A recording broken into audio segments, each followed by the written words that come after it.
Informasi pertama, polisi melakukan olah TKP di lokasi kecelakaan bus pariwisata di Tol Pemalang, Jawa Tengah.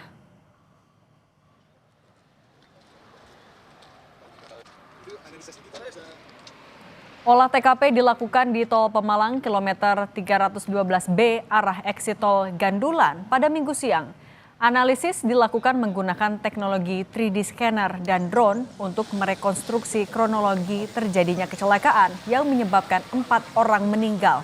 Polisi juga melakukan pemeriksaan sejumlah saksi terkait peristiwa ini.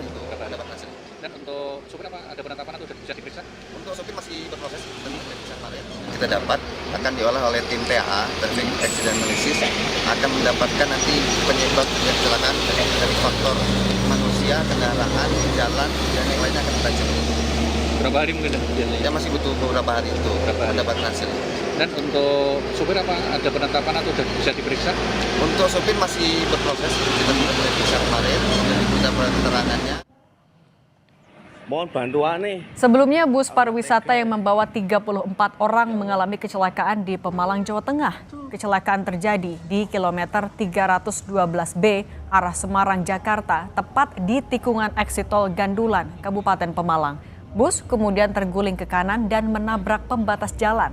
4 orang meninggal dan 19 orang terluka dalam peristiwa ini. Dugaan sementara kecelakaan terjadi karena pengemudi tidak dapat mengontrol laju kendaraan saat melintas di tikungan. Ojo.